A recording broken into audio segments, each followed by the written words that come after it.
I am. It is 11:03. I'm going to start the recording so that this is recorded for those who can't be part of it this morning. Know that we definitely appreciate everybody being part of this, whether you're here to participate, which we've got a couple of folks doing that, or whether you're here to literally be a speaker and provide some information for everybody. Know that I've turned all the microphones to mute just to cut down on the background noise. The speakers, hopefully you can unmute yourself, either that or give me a wave and I will happily unmute you. Know that we definitely, at this time, I love seeing the community come together, and Sonia and I are pleased to be able to advocate and use some of our tools to pull everybody collectively together. We definitely don't have the answers, and we're in the same boat as most of you and looking for them. So, Andrea, I'm going to turn it over to you, my friend, and let you do your thing, and I'll stay as attentive to chat as I can. If we don't get to some of your questions, know that I have shared with those that are helping orchestrate and facilitate this meeting that I will get the chat to them afterwards in a separate format, so that way they have the ability to see what some of the questions and concerns are from the business community, and that they hopefully can either address it across their social media or address it on individual bases. I believe I'm probably connected to most of you that are on the chat, and so therefore I can get your email addresses to the powers that be if there is an answer that needs to be pushed across to you. So know that one way or the other, we have you collectively as a whole, even if you don't see your answer come across on this broadcast.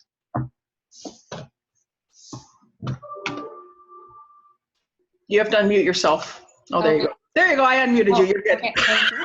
I just want to say thank you to Cheryl and Sonia again for and Embrace and Become for organizing this. And before I pass it on to John and Mayor Lynn Dollin as well for some quick remarks, I just wanted to go over a few things that have been announced since the last chat on Monday. And that was, what is an essential and non-essential service, the new limits in terms of how many people can be socially gathered, and of course, the economic update the Minister of Finance had given. So just a high level before we get into Q&As. In terms of the essential and non-essential, the way that was created in terms of which businesses are on the list and not on the list, it all has to do with supply chain for the most part. So individuals have been asking, why is a glue factory open? Well, the predominant reason is they make the glue that holds the boxes together that house the hand sanitizers or other supplies. So that's kind of an obvious one. Others are less obvious. Why is home hardware or hardware stores, why are they open? The reason being is that they have a lot of equipment that they sell, and in rural communities, that is their convenience store, that is their grocery store. So we sort of have to understand that, every community is quite different, and we were trying to address that as a province. If you have any questions as to whether your business is essential or non-essential, I will post the number and I'll read it out now as well. It's 1-888-444-3659. You can call that number if you're uncertain. What I will say though is if you can make your business online, that's the exemption, right? So if you were bricks and mortars business, people were coming in, and now they can buy your product offline, or they can you can figure out a way to do delivery. That's certainly permissible. I'll give you an example. I was doing a quick errand over the weekend, and Benjamin Moore Paint, I don't even know how they ended up doing this, but they actually had boxes outside of their one of their industrial doors with people's names on them, so people could pick them up. And so they're trying to do that very, very safely. So that's an example.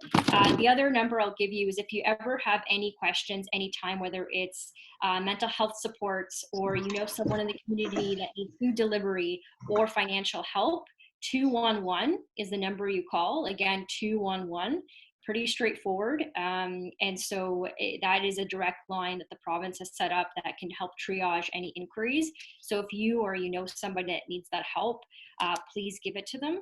In terms of the economic update that was given by the Minister of Finance, one of the reasons I wanted to talk to many of you before Wednesday is to understand the gaps between the province, the municipalities, and the federal government in terms of what aids are available. And so out of that, we gave a lot of deferrals in taxes. We gave, the total is, it's a big number, 10 billion. What does that really mean? It's just a lot of the taxes that businesses would otherwise pay are now deferred. And of course, you can if there's other additional assistance that you have identified or you need supports on, we do need to keep hearing that because the Premier is pretty clear. This is predominantly a pandemic foremost and first, but we've all got to figure out how we get through how we overcome this together, and we will get through this. And so obviously there are economic consequences, and we just have to be mindful of how we balance the health pandemic that we're going through and we'll overcome, and then the financial impacts on business, and making sure we come out of this after we can quash the COVID cases. So that's kind of high level I want to address. There's a lot of different deferrals that I can get into specifics after, but I didn't want to allow for John and Mayor Dollin to also give some quick opening remarks. So I see that I am unmuted. You are. Everybody hear me? Okay. I got your back. All right. Thank you. Yeah, I finally got my iPad back from Ottawa because we were anticipating that we were going to go back to Ottawa. So I had left it there, and it was brought back to me this week by one of my colleagues. So I'm using it for the first time. It's a little bit clearer picture. So since we talked last Monday, obviously, everybody has seen the fact that Parliament was recalled on Tuesday. A multi-billion-dollar economic package was approved by Parliament. And effectively, what Parliament has given the government is a long runway and a very wide playing field in which to operate to provide the type of economic aid across this country, not just to Canadians, but also to employers as well. And that was really critical when we went into this, to make sure that, you know, Canadians first and foremost were top of mind, because we know the economic impact that this is having on families and on employers. So the next phase of this is really critical, and that's the execution phase by the government. As I said last week, the magnitude of this is something that government has never seen in this country in terms of EI claims. We've had over 1 million plus employment insurance claims. Just last week when we were discussing this, I think we were at roughly around 150,000. So it just goes to show how much and what level the EI claims have come in. And the expectation is that there could be upwards of 3 to 4 million employment insurance claims. And so that brings up a really critical component to this. And I know that Canadian business advocacy groups, including the Chamber of Commerce, Ontario Chamber, and the Canadian Federation of Independent Business, had really been calling on the government to implement a 75% wage subsidy. The idea behind that is that employers, and I've spoken to many of them locally, want to keep their people employed. And the government, in its initial plan, had talked about a 10% wage subsidy, which was woefully inadequate and didn't provide business any incentive at all to keep their employees on the payroll, because the intent here was to, our goal should have been and is to keep people on the payroll, not the EI roll. And the fear was, and I think the government recognized this, that just the magnitude of the amount of numbers of people that were applying for EI claims would effectively collapse it under its own weight. So on Friday, that wage subsidy was increased to 75%. There's still a lot of questions related to it, particularly as it relates to a qualifying business, as the government stated. And all weekend, I've been hearing from local business owners as to whether they, in fact, would qualify for this 75% wage subsidy. And I've been on with both the Minister of Small Business and the Minister of Finance this weekend, and I've been dealing directly with their chiefs of staff and really passing on the information that I've received from businesses and the concerns that they have with respect to what is a qualifying business. Now, I've been assured that they were working on this all weekend to come up with a policy framework for this 75 and a qualifying framework for this 75% wage subsidy. And so you can be assured that if you sent me an email, the Chief of Staff for the Minister of Small Business received it with the concerns that you have stated to me. Now, in terms of the broader economy, we also heard from the Parliamentary Budget Officer, the independent Parliamentary Budget Officer, on Friday with a report on the effect of the COVID-19 crisis on the broader economy, and he didn't paint, quite frankly, a very pretty picture. From a government standpoint, we're looking at least $110 billion in deficits this year because of the emergency measures that have been taken. But more importantly, we're going to see a contraction of real growth in this country. He predicts in the next quarter by about 5%, and it could increase to 25% in the second quarter. So those are very concerning and alarming numbers on the state of the economy. And of course, Canada is not the only one that's facing that. The rest of the world is facing that. Like Andrea, there's a tremendous amount of information out there. And on my website, johnbrassard.com, we have really worked to consolidate as much of that information as possible so that people have access to accurate information. And I just printed off that consolidated list. There's about 14 pages here. It speaks about all of the government measures that have been implemented so far. The big thing that people can do right now, both employers and employees, is to make sure that they register, if they haven't already, to the MyCRA account and the Service Canada account so that they can access the type of benefits that are available to them very, very quickly. Again, the concern is execution. And I said last week that that's going to be the difficult part, just given the magnitude of this whole situation. So I'll leave it at that for now. And if anybody has any more specific questions, I'll certainly try to answer them. And then if I can't, I will refer you to the right resource to make sure that we get the answer that you're looking for. But that's it for now, Cheryl. Thanks so much. Andrea? Just wanted to point out, did the Mayor Dollin want to make any opening remarks? Perfect. Yes, thank you very much. And hello to everyone. I hope you're all coping well.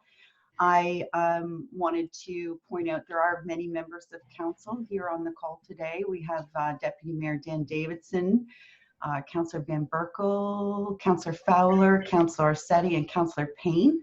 I don't think I missed anybody. Let me know if I did. I also wanted to note that both Dan Taylor and Brennan Kenny are on the call too from our Innisfil Economic Development Committee. And just give you a very quick update of what your council's been doing to support residents and businesses during this time.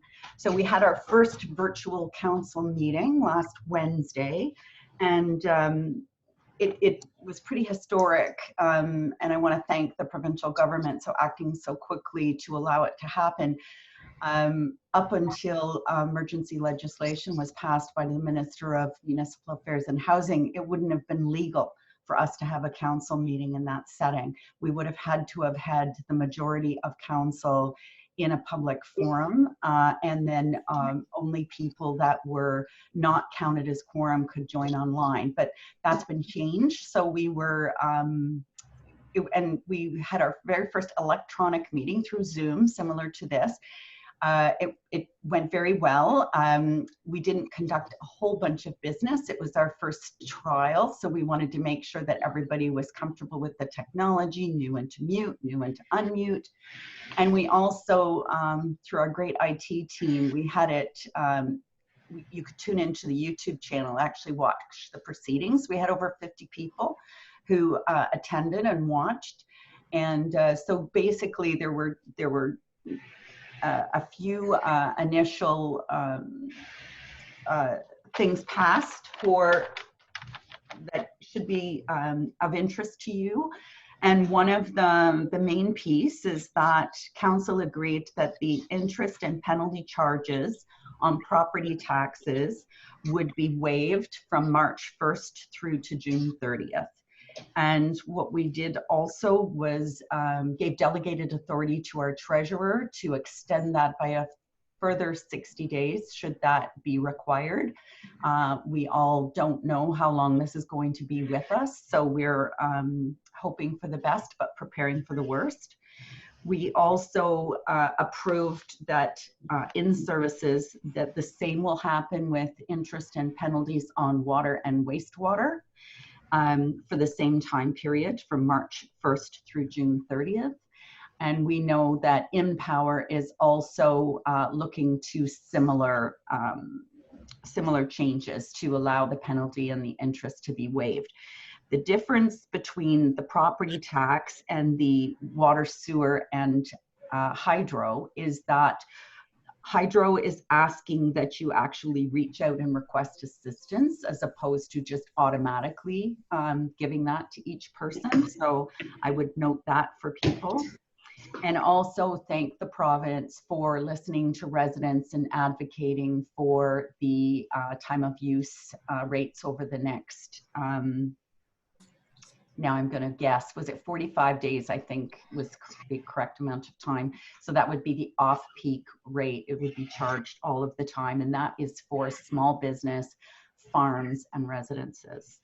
So on top of that, our economic development group has been very busy working on ways to support small businesses.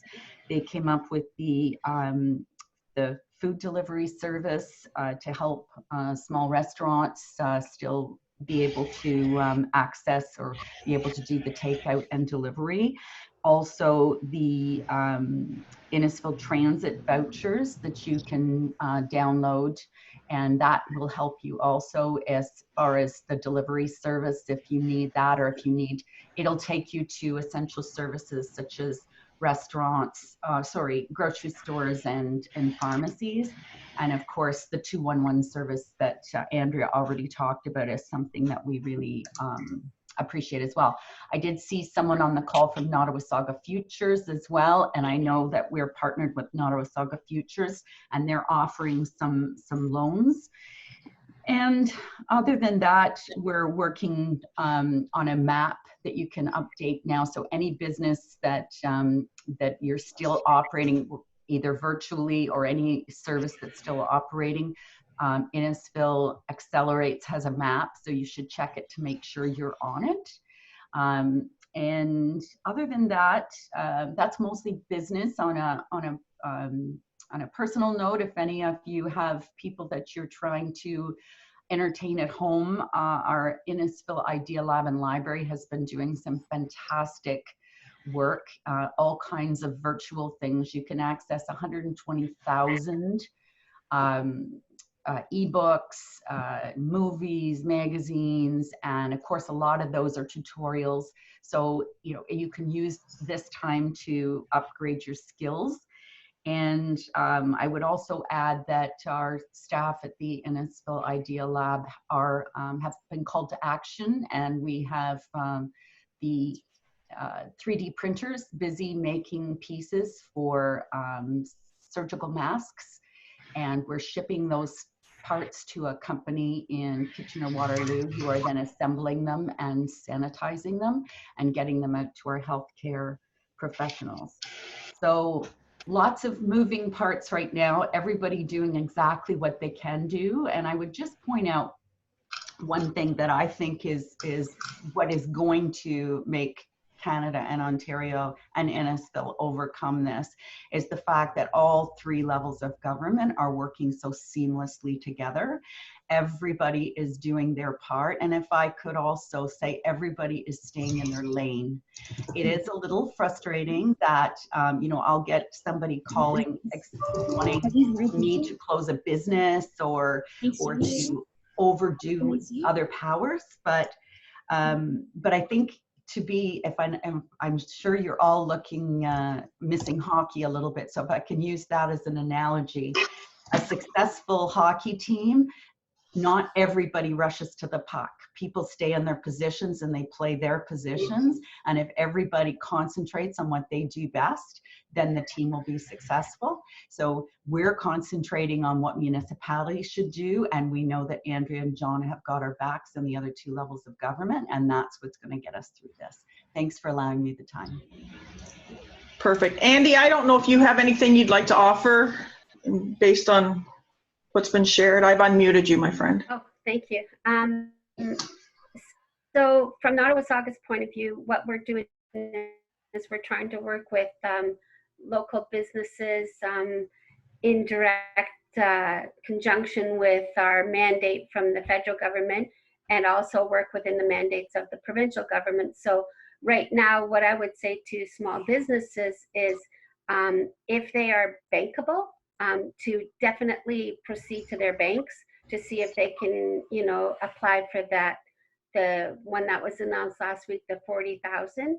And then of course, we've been put in place where the banks can't help. So that's where our Ballywick is type of thing. So, but we are definitely here. I'm taking applications all the time. They will be, you know, looked at on a case by case. And if we have funds available, we will definitely work with those businesses. Perfect, thank you. I appreciate that. Dan or Brennan, do you, either one of you folks have Welcome. something to share? I'm going to let Brennan talk about, and maybe he wants to give a little bit of info on the delivery service, which has really taken off and helped businesses. Over to you, Brennan. Sure. Couple things. So yes, we launched the What's for Dinner tonight, which is a private business with existing infrastructure in Innisfil. So we've seen the demand for deliveries increase significantly over the last week. We're using 3 data points, one being a month ago as sort of a baseline, a week ago as sort of the start of the COVID as it started to take shape, and then the actual demand with the subsidy in place. So we've seen pretty significant increase there. Right now it goes to March 31st. So we need to look at the data and figure out what V2, if any, looks like. Because obviously it's an imperfect service, but we wanted to make sure that we got that out into the public as quick as possible to see what the impacts would be. The business map that Mayor Dollin mentioned. So right now it has the most essential services on it. You know, grocery, pharmacies, the food bank, and the restaurants that are operating right now. And then we're looking at over time expanding that into other things. We want to make sure that's controllable. So we're not looking at submissions just yet, but we're still working on that type of thing. We're also working on other projects behind the scenes that will help hopefully the bricks and mortar businesses and the other like non-restaurant, non-food type businesses to operate. We're also working across the province with economic developers and specifically around South Simcoe municipalities to try and share information there and make sure that everything's available for people. So especially, you know, not all the municipalities have economic development, but specifically New Tecumseth and Bradford, West Gwillimbury, working closely with them on that. I know the MPP had mentioned, you know, what are the needs for business? One of the things that we're seeing, and that's sort of not necessarily falling within the cracks, but there's a lot of unknowns right now, is around commercial leasing. So they're not necessarily getting their mortgage deferred or whatever. They're not necessarily paying direct property tax. So it's through the landlord. So that's a big concern that we've seen, and that's across Simcoe County that we've seen that. So one point of discussion there. And then I'll direct people to the portal that we've created, innisfilaccelerates.ca/COVID-19.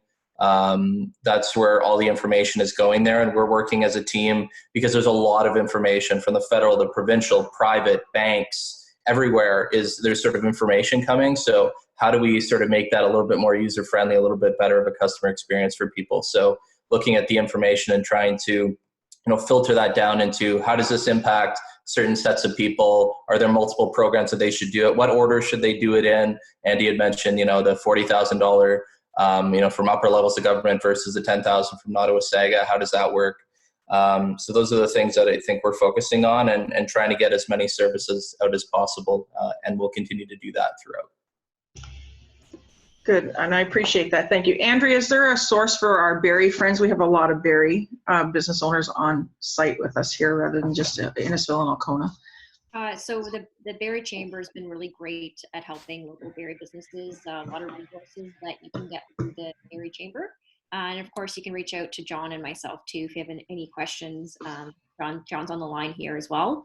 But all businesses, no matter where you are, Innisfil or Barrie, will benefit from the hydro reduction that we have made provincially. As Mayor Dollin had mentioned, for 45 days will be the amount you pay usually on weekends, which is often known as off-peak. So we set rates to that standard. It was a request we heard loud and clear on. WSAB also, we are allowing the deferral of payment for 6 months, and then there will be no interest accrued on WSAB as well. So that's something that we've heard quite a bit about, as well as property taxes. Mayor Dollin mentioned deferral property taxes that a lot of municipalities are having. One thing that we, in addition to that, did as a province is there's usually an impact assessment, which basically reassesses the value of the property, and oftentimes it could result in a raise or a hike in property taxes. So we've paused that reassessment as a province, just across board. So that will mean that the amount you pay and the amount that's kind of deferred right now is the same amount of later. It will not go up because there's been a freeze put on that reassessment, which will be a pretty significant saving. Perfect. Donna Orsatti emailed me while we've been speaking here this morning on where can the entrepreneurs and small business owners actually collect the financial assistance that's available? Like, where do we actually go to get it? So there's Ontario.ca, a good resource / coronavirus is a good resource in terms of provincial resources. If you're a business that's looking to provide supplies, we have Ontario Together, so Ontario.ca /Ontario Together. If you are willing to retool your business, create any sort of supplies, which are of course Health Canada approved, so those are online. And of course, I'll let John speak to CRA and the federal portal that's available. Yeah, Cheryl, just a couple of things too, based on one of the things that I'm hearing a lot within the community is how can we help business? What can we do? And we're hearing a lot of things like the What's for Dinner program that's been launched in Innisfil, people buying gift cards, gift certificates for use later. That's the way to help businesses. But again, we're really trying to consolidate as much information as we can so that we've got a one-stop shop for people to get it. So the programs like the town of Innisfil are doing right now would be really helpful if you could send us that information, Andrea and I, we could post it on our website and make it available through our social media channels so that people become aware, and then the uptake for those types of programs can increase. And so if you could do that, I would ask that you send it to our office. That would be great. The other thing that I would want to mention too, I'm getting a lot of questions from residential and commercial landlords about, obviously the obligations that they have with respect to mortgages. I know on a residential front, the big six banks have announced a deferral program. Some people are having success with that, some people are not. But in terms of the commercial realtors, the big thing that we're finding is discussion with those businesses to try to figure out some way to solve the issue of rents, because obviously we're 2 days away from rent payments for most commercial businesses being paid. And I know that some of the big commercial realtors in town have been flexible with their leasers to help them through that process. But there are some federal programs that were announced. The Canada Emergency Business Account, which was announced on Friday, will provide loans of up to $40,000 to businesses that qualified. In some cases, up to $10,000 could be forgiven for that business. So if anybody needs any information about that, they can go to my website again, because it's there.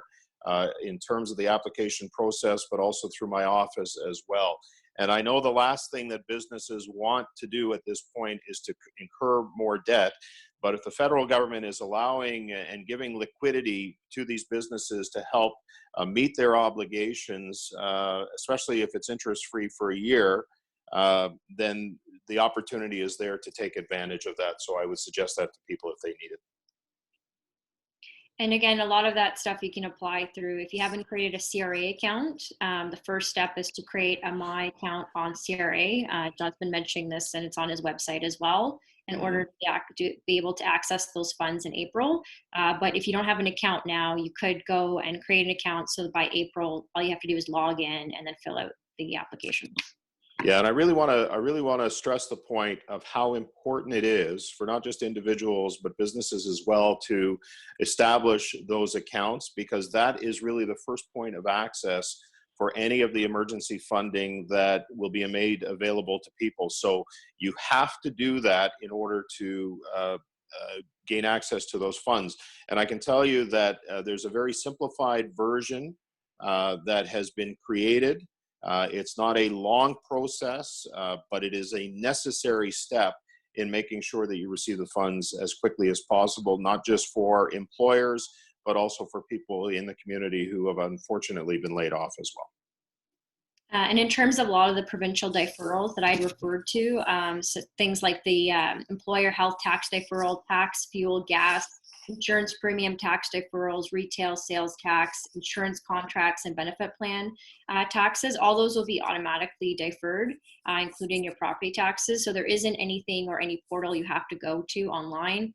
Those will be just automatically deferred for you from the provincial level, just so you're aware. And I will go to the one of the first questions received at the beginning from Supermom, also known as Jen. But first and foremost, Supermom. So one of the things the province recently announced over the weekend is the amount of people that can socially gather. We went from 50 to 5. There's exemptions under that gathering rule. Obviously, if you have a family that's bigger than 5, there is an exemption. This is only for social gatherings, not work. So work is also exempt. But the question is, you know, if you want to do a surprise for your parents, or over the weekend we saw there's a little girl with Down syndrome in Barrie who was having a birthday, and they had a parade of cars to wish her a happy birthday. And again, that parade of cars was totally acceptable because everyone was contained within their vehicle. They were safe. They made signs that hung outside of their vehicles, and of course, they weren't giving the girl any sort of any cards or anything like that. So that's the direction we're taking from our health experts. Is that we do want it in terms of physically touching, physical distancing, or social, also known as social distancing, to 5. So in that situation, if you are able to be in a vehicle, so you can be safe. And you are still practicing social distancing, that's certainly okay. But it will start getting enforced if people are outside playing soccer. Like, this is serious, so we just have to get people to take it seriously. And we've seen what can happen when we do practice physical distancing, washing our hands, not going outside unless it's for essential stuff, like the groceries and whatnot. But it's serious, right? This is a health pandemic. There's a lot of other unintended consequences. But unless we follow these measures, we won't be able to flatten the curve or plank it, or all the other lingo that's going on out there. So in that situation, I mean, you can certainly still wish your loved one a happy birthday, or anyone in the family, but there's different means to do that, whether it's Zoom or being in your car or whatnot. But I would listen to health officials and not be within, don't have 20 people gathered, even if they're 6 feet apart. It's just a liability. So it's just the health stuff we have to follow. The other question, and I believe this one will involve John as well. How do we pay employees with no revenue? My hair salon is not essential. I'll start the answer on that one. I'll pass it to John. Okay, so I'm just getting updated on the wage subsidy now, Andrea. So after you're done, I can provide. Our policy people are sending me emails as we speak. So. Perfect. On the provincial side of this, a question I've been getting a lot is, if I'm deemed non-essential by the province, does this mean I can't apply for benefits under the federal government? It doesn't. If you're an employer, you still qualify for the federal benefits because you had to close off your business because you were deemed non-essential. That still applies. If you had employees under that umbrella and you had to close, then your employees would apply for employment insurance, and so you would have to go through the realm of laying them off, essentially. And so because you're triggering them being laying off, they will be able to apply for that assistance. But in terms of the provincial side of this, the essential, non-essential list, you still have access to federal benefits. Okay, so I'm reading this as on the fly here, but the update that I'm getting from our policy people is that the wage subsidy will be paid to any employer that has seen business revenues drop by 30%, which effectively is just about every business locally, or more, regardless of the size of the business. The wage subsidy will be capped at $847 per week, backdated to March 15th. So whether a business employs 10 or 1,000, whether you're a not-for-profit, whether you are for-profit or an NGO or a charity, if revenues have dropped 30% or more, the employer will be able to get a subsidy of up to $847 per week for each employee. Now, there is up to a maximum salary. I just have to, just bear with me here, of, I think it was $58,700. So the subsidy will be 75% of an employee's salary on the first $58,700 that person earns for all employees. And so again, the incentive behind this, and I'm actually very pleased to see this, because the concern, as I said at the onset, was what constitutes a qualifying business. And it now sounds like if your business has dropped by at least 30% in revenues, that you will qualify for this wage subsidy. And this is critically important, again, because the intent is to make sure that we have employers keep people on the payroll, because they're best positioned to do that as opposed to moving everybody over to the employment insurance role. So that's the latest I have on that, and I'm actually getting more information as we go, but I just wanted to update you on that as I got it. Okay. And oh, there we are. Okay, and the other question we have is, one second, how are people supposed to pay property taxes themselves if there is no income? And I would direct you to John so you can talk about CERB, the Canadian Employment Relief Benefit. Okay. Sorry, I was just so they looking can. at So if people pay property taxes, obviously the municipalities have done their part in terms of deferring, and the province has helped with the deferring of property taxes. But if you have no income coming in and you can't pay property taxes, federally they've established the Canadian Employment Relief Benefit, also known as CERB, C-E-R-B, and right. it's the go-to person for that. Yeah, I'm just sorry. I was just getting updates on this as well. And so as far as the Canadian Emergency Response Benefit, I'll read it verbatim. And again, the information is available on my website. But the question is, how much can you receive? A flat rate of $2,000 a month for up to 4 months. And who can apply? The CERB will cover Canadians who've lost their job, are sick, quarantined, or taking care of someone who is sick with COVID-19, are working parents who must stay home without pay to care for their children who are sick or at home because of school and daycare closures, are still employed but are not receiving income because of disruptions to their work situation due to COVID-19. The CERB will also apply to wage earners, contract workers, and self-employed individuals who would not otherwise be eligible for employment insurance. But again, with the announcement this morning of the subsidy and what appears to be a minimum requirement for businesses to qualify regardless of their size, the hope is that we can still keep people on the payroll. And one of the things that I do want to mention too, and the purpose of the emergency support plan and the wage subsidy is to ensure that people are able to meet their obligations. I think I mentioned this last week, obligations as it relates to mortgage, debt obligations, making sure that people are still able to put food on their table. And again, employers are best suited to do this. So this is not about,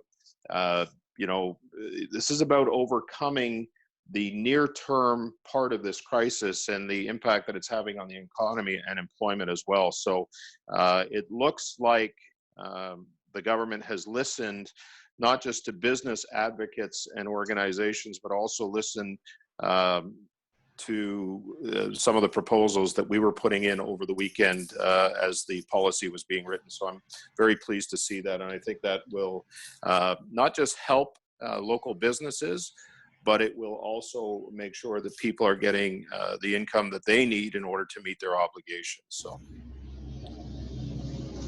And I'll answer one of the questions that came in. Is it was reported that GST credits are going up at the federal level. What about the Ontario Trillium benefit? That is being examined still. There hasn't been any decisions made on the topping up of the Ontario Trillium benefit to date right now. But certainly we're looking at that. We are very conscientious of different vulnerable sectors, whether it's ODSP or other individuals that are on social assistance. So we have topped up some of those provisions, but the way they're being delivered is really through service delivery providers. And we can help you with relief of the costs of picking up essentials. That has been included. 52 million has been included for the total for the vulnerable sector. And we're working with various charitable organizations to help the vulnerable in our communities. So certainly that was really important in the economic update that the province gave on Wednesday. And anyone who has additional suggestions, please do keep them coming, either email or call my office. But in terms of to date, right now, there is no bump up of the Ontario Trillium benefit to date. The other question I have here, and John, it's directed at the federal level. Okay. I've had a great difficulty accessing ROE Web and CRA Business Helpline to request paper copies. Any idea of where I can obtain these? I would call my office because I know that they've been dealing with this issue with CRA and Service Canada as well. So if you're having problems with it, call my office, speak to Susan, 705-726-5959. This is one of those issues that we've been dealing with to try to get an expedited response for people from those two agencies. And just quick comment here, Mayor Dollin, someone really liked your analogy. Just wanted to pass along that comment. The map that the mayor was talking about has been posted on the chat for anyone who wants to access the map. And the next question we have is, if we have a business idea that we want to provide to the community as an act of service, i.e. I'm offering peer support for mental health services, since this is my business, what is the best way to work with the town to get this? So, Mayor Dollin, this is probably directed to you. What is the best way to work with the town to get this out to the community? I know how many people are struggling, and this may be the first time for them experiencing anxiety, etc. So I'm offering support regardless of pay, and they can do it via Zoom. Thanks very much for that. I've taken note of that, Haley, and it's not the first time we've had residents come out to assist, and just I wouldn't expect anything less in Innisfil. And the EOC meets daily. We'll have a meeting later on today, and I'll make sure that we have a place that all of these requests or offers to help are put in one spot so that we can reach out to you. We are also using social media to pass out that type of message. Yeah, the other thing I would suggest as well is local media. Barrie today, Innisfil, Bradford today, there's lots of opportunity for individuals and business owners to get word out there on how they want to help the community. And I know that these digital online publications are looking for good news stories like that. So I would suggest that you contact them as well. And thank you, Haley, for reaching out to offer that, because we do have to rally together as a community to help one another. My heart goes out to those who don't have a good place of shelter or home and might be suffering from abuse or in a vulnerable situation, marriage or relationships. So certainly it's good that we've got each other's back in terms of a community to help those in need. One question coming in from Patrick is, are credit unions included in the list of banks? This is something I've sort of tried to inquire on the provincial level. Credit unions are provincially regulated, but we do work with CMHC and we do work with the federal government on those credit union regulations. So if you have suggestions, I am collecting them now. There's a case I'm currently working with for one employer who was with a credit union, and we're trying to see what we can do on that frame. I don't have results from it yet. I got it on Friday, so we're working through it. But certainly I'm happy to help on that end when it comes to the credit union side. And the next question, another one for John. I can help people to walk through setting, Deborah, thank you. She said she can help people to walk through setting up their CRA, my account. I believe my service account can be linked from my CRA account. Thank you. And another one from I have tried to link my account with Sierra account. However, it's consistently giving me an error link message after I hit I agree button. So that's a Sierra account issue. Okay. I guess So again, if anybody's having problems, you know, I mean, they're dealing with a tremendous amount of volume, as you can imagine. You know, it's unfortunate when you go through the whole process and you hit the button and it kicks you out. My suggestion is to keep trying, and if it gets to a point where you're doing this numerous times, then call my office and we'll see how we can help you out in that regard.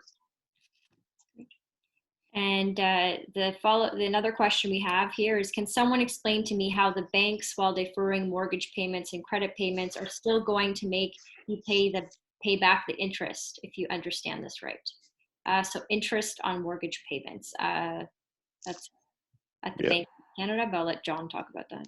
Well, I think it's more to the lending institutions, the big six, that made the announcement last week as far as mortgage deferral. And it's great that they're deferring the mortgage up to 6 months, but the requirement is still that people are going to have to pay the interest. And I've heard over the last week that for many people, their mortgage payments are going to increase significantly after that 6-month deferral is over. So I don't think it was advertised as good as it should have been, and I think there was some misinformation on behalf of the big six banks that were out there, and people understood it to be one thing, and it turned out to be another. But like everything, it's the relationship that you have with your bank, with your mortgage specialist, and make sure you talk to them, get them to understand your individual situation and see what, I know that they have a lot of leverage and room to maneuver on it. So talk to them and explain to them your individual situation, and hopefully that it resolves itself. But this is something that I've been hearing about over the course of the last week, that, you know, people are, you know, they're either A, not getting their mortgage deferred for whatever reason, or B, the expectation at the end of the 6-month period is going to be greater. The burden is going to be greater financially on them because of the interest that will have to be paid. And a question we have from Nicole and Sergio as well is to do with, are there resources for rent payments on our business properties? This is mentioned by Brennan as well, as they were talking to businesses across the area. So right now, in terms of rent, the evictions have been paused for, if you're a renter within a building or a home. For residential, it's not applicable to commercial. Commercial is more complicated than it appears. So we're still examining that at the provincial level, but it is more complicated than just a province saying so, because it is involving commercial real estate and other landlords in that sense. And under the Landlord Tenant Act, predominantly it's for landlords and tenants, and so it's presenting other challenges. So we're trying to work through those. I'll try to keep you updated as we go on those two fronts, but we have been able to address the residential sector side of that, not the commercial. As I said earlier, I mean, commercial lenders are in a position right now where they have obligations as well, but I know that they've been speaking to their businesses and trying to make arrangements that are satisfactory to both sides. So the big thing when you're dealing with your commercial landlords and commercial businesses is keep the lines of communication open, talk to them, make sure they understand the situation, make sure you understand their situation and their obligations as well, and really try to work together to try to come to some sort of solution when rents come due, not just on April 1st, but every month thereafter. Right, and the big premise of a lot of the business deferrals that had been announced, up to 10 billion provincially, is to ease the burden on other fees that you're going to have to pay, or other taxes you're going to have to pay. Ease the burden now so that you can make those other payments and be able to talk that out with your lender or with your landlord. There's other benefits that have been applied to if you have a family, if you're a parent.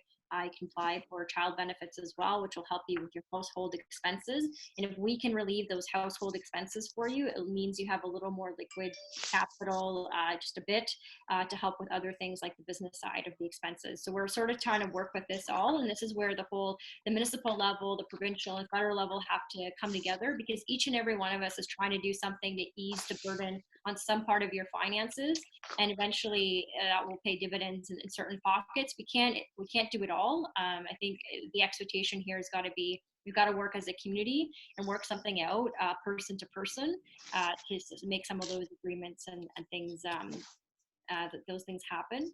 Another question we have here is, from what I've heard, the interest still accrues, but no defaults if payments are made late. So I imagine you're referring to mortgages in terms of interest still accrues. Like I mentioned on property taxes, we have deferred the interest accruing for 6 months. So if you're referring to property taxes, there's no interest. If you're referring to mortgages, I'll let John comment on that. Well, I think I've addressed that. The banks have indicated again last week that they were going to defer interest on mortgage payments, and in some cases defer the mortgage in its entirety. But there is that requirement at the end of that 6-month period to pay those interests. So you need to speak to your bank. The relationship that you have with your mortgage specialist is critical, so that they understand your circumstances and are able to help in any way they can. And just to interject, just to do a tie-in to those that are in the small business community and the home-based businesses and the small entrepreneurs. I understand that some of us may be sitting here going, this doesn't really apply to us. We don't have a commercial storefront. We may not even have a mortgage. We may be just typical renters, etc. But when we eliminate the fear and make them feel secure in how they're running their businesses and making their payments, it ripples down to us and in our businesses actually gaining as a result of that too. And so don't discredit this conversation as it doesn't apply to you, because if the commercial people that have commercial rentals per se can move forward and get through this pandemic and make it to the other side of it, well, ultimately they stand to ripple and be our customers, our referral sources, and some sources of our businesses growing as well. So that's where I think that the collective community becomes huge that way, that when other people start being scared, it ripples down to what we would consider us littler guys. Yeah. And it becomes critical, again, that communication, because I'll add to that, Cheryl, that these commercial landlords want to make sure, if you have a storefront, that your business is still there after this is done. And we're not sure when it's going to be done, but they don't want to lose your business. And so, you know, they want to make sure that everybody is working together by communicating, and everybody understands that each party, each side has an obligation, not just to help each other, but they also have obligations to their creditors as well. And so communicating, working together, some of the programs that have been announced, again, you know, I go back to the $40,000 emergency business account that's been backstopped by the government to allow businesses, you know, the liquidity to get through this crisis, especially small and medium-sized businesses, is there with zero interest for 12 months. And so that may just be enough to get businesses through and meet their obligations of paying their commercial leasing space as well. And a good recommendation that was posted on the chat here is if you're able to do e-commerce online, and that's getting your business to go digital, just being able to support one another as a community. John had mentioned it before, but buying gift certificates, you know, maybe doing your shopping earlier. If you know you're going to go use a service, help one another and buy gift cards now, or buy other products that you might be able to use later or use instantly, as a good example, and a good resource to go digital. I know there's a lot of resources locally and local vendors, but there's also, someone had mentioned Shopify that has a tutorial that they can do to help you get your store online. And again, in terms of an essential service, the exemption is if you can do your business online and sell online, that's totally fine and applicable. If it's delivery and pickup within means and you're making the safety precautions that are necessary, you can still do that. But that's a great example of what, you know, you don't have to be a municipal or provincial or federal politician to make a difference. We can all empower one another to make a difference for one another by helping in these means and helping our small businesses. Yeah, and I saw Dan Taylor has something he wanted to share on that as well. Go ahead, Dan. Yeah, thanks. Just to build on what Brennan had said before. So, I mean, obviously we're working on both short-term and medium-term. You know, what does this look like as the economy moves through coronavirus? But we are working right now on using an existing online marketplace. So think of a website. I'm going to call it Plug and Play, that allows us to help our local businesses do online. I don't want to suggest it's super simple, but the idea is to make it really easy. And then once we get that up and running, it may be up end of this week, early to mid next week. Then I think part of our goal is, how do we help businesses transition to whatever the new normal is? Even when we come out of this, I think people are going to want to be able to have both, bricks and mortar and online if that's their business. So we'll keep you posted. Maybe on our next call, we can give you an update. Yeah, one of the things that I'd add to that too is that I know in the city of Barrie, there is a task force that's been established to do exactly what we're talking about, and that's to help businesses become digital. They may have, for example, had a web page, a landing page that explained information. Well, this task force is a group of service providers who are able to change websites very rapidly into e-commerce sites, so that so that people that land there can order from those pages. So that's one of the task forces that is engaged here in the city of Barrie, and it might be something. This marketplace is a great idea, Dan.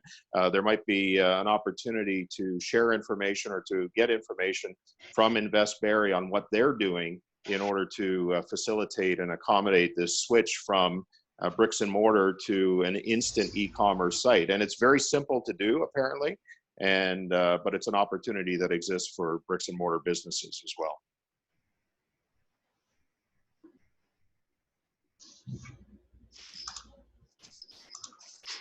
There's been a few questions that have popped up about making masks and protective equipment for healthcare workers. And what I would say is John, Lynn, Dollin, and I were all on a call this morning with Royal Victoria Hospital. And they now have a portal set up for those people who do want to donate. And they have the provisions on there as to what they're accepting. It does have to be Health Canada certified. There's been a lot of people have come up with great suggestions, but we do have to understand these are healthcare workers, and there's a level of quality they are going to need to protect themselves. So certainly visit that, and thank you for those suggestions. Sharon had a question about funding from Ontario. Funding from Ontario for businesses depends on WSIB. Hairstylists are not covered by WSIB.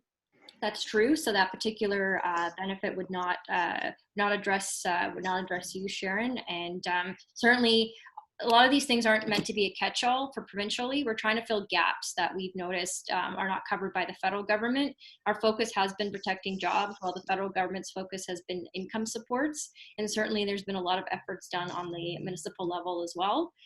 So we won't find one catch-all necessarily. But we are trying to do what we can on different levels, whether it's deferrals or tax credits or freezing of interest payments, hydro rates provincially.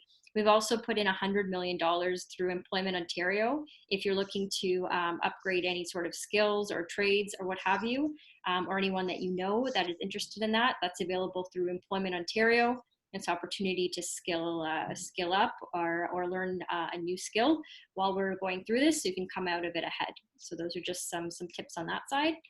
Someone asked, what about realtors? And I imagine this refers to self-employment and whether realtors will have access to any emergency relief. And I don't know that specifically. I just know of the criteria, Andrea, that's been set out by the government. It talks about self-employed people. Minimum requirement of $5,000 in income last year would automatically qualify somebody for the benefit. So again, if there is a direct question, a nuanced question that somebody has, they can contact my office. I would also suggest, again, going back to, and we've said this several times today, make sure that they set up a MyCRA account, a Service Canada account. They can apply for the benefits that are proposed. And if there are problems, if they're rejected for some reason, I know that right now there's been a lot of push on the government to make sure that there is an appeals process, understanding that each individual has a specific circumstance. But again, with this emergency response benefit that's been announced, there is a lot of latitude and a large criteria for people to be able to get those benefits. So MyCRA Service Canada account get those set up as quick as you can. Fill out the application process. Make sure you apply. I know that there's difficulty because of the volume right now. Keep applying, and see whether you can qualify for that benefit. I'm just noting the time, and I'll just do a few more questions before we are wrapping up. Cheryl, can you direct me when we're wrapping up? As soon as you, maybe 2 more questions and then I'll wrap us. That's all good. All right, so let me just there's a question, I imagine this has to do with the federal benefits. So for John, are we having to pay deductions on that 75%? And then they wrote vacation pay, EI, or CPP. I haven't seen anything on that. Once I have the information, again, this was just announced literally about 20 minutes ago. Once I have the information on that, you're talking specifically about at-source deductions. Once I have the answer, I will make sure that I get it out and available, not just to Cheryl, but we'll also be posting the details of that in our daily update today. We've been doing daily updates on any new measures that are coming out. So go to johnbrassard.com to find that out. And then the other thing is I'll make sure that we have the information on our social media sites, but I don't have the answer to whether the ad-source deductions will have to happen as a result of this wage subsidy, but it's a good point. I'll keep an eye out for it. Yeah. Thank you, John. And I guess this will be the last question, and it has regarding WSIB loss of retirement income. There's an age restriction to access this money is 65. Could the age requirement be lowered to 60 or 55? In terms of WSIB and help for anyone who's 60 to 55, we've put some additional funds into gains. It's a benefit that you can apply for, which will give you a monthly allowance of about 166 for an individual and 322 for a couple. So you can certainly apply for gains in that sense. There's also other services that we're providing that are more directed to seniors. So I can certainly talk to you more about that. But the guaranteed annual income system is probably the best bet through gains. And I know, John, at the federal level, they've done some things on RIF. If you wanted to address that. Yeah, a little more flexibility on RIFs as far as taking them out. I'm just I know that there's a 25% number, and just reading it now. The government is proposing targeted help by reducing required minimum withdrawals from registered retirement income funds by 25% for 2020. And that's in recognition of the very volatile market conditions that are affecting people's retirement savings. And so that's what they're doing with the RIFs. Perfect. I can't thank those that were here to speak enough. So Andrea, John, Lynn, the Innisfil Council, the Economic Development Department, and Andie from Nottawasaga Futures. Thank you so much for being here. I note that Joy Adams is also online, and there's a couple of other people that run communities, so thank you for that. If nothing else, at our height, we had over 90 people on this Zoom, so please know that collectively we're in this together. And I think that that's probably the biggest message that comes across loud and clear in a lot of ways, is that collectively we all have the same questions, we all have the same concerns, and we definitely appreciate those that are advocating on our behalf to get the answers to us and help us out that way. The recording will be made available. If any of you have anything extra that you want to ask and or send over, or even compile a list of resources, I'm happy to feed it on. Sonia and I are both capable of playing middleman, for lack of better words. The main email address will be info@embraceandbecome.com. For that, the recording, if you're interested in that, we will put it across our social media, and everybody that spoke will have access to it as well, and we'll put it across the YouTube channel so that we can get it out there to the collective group and get everybody feeling that they're empowered with knowledge and choices and options. So again, my thanks for being here. We are happy to be able to advocate these, and we wouldn't be able to do it without all of you being part of it. So my thanks to everybody that participated and that showed up for it. And just let's stay together. That's the key. Thank you, Cheryl. Thanks, Cheryl. And just finally, you know, we can't let our guard down. We have to continue to be on guard for making sure that we're self-isolating, that we're social distancing. You know, we don't know when this is going to end, but it may not end anytime soon. We have to heed the advice of local medical officials and make sure that we all stay safe and stop the spread of this virus in our community, in our province, and across Canada as well. Huge, huge. Thank you. Thank you, everybody, Thank you. for being with us this morning.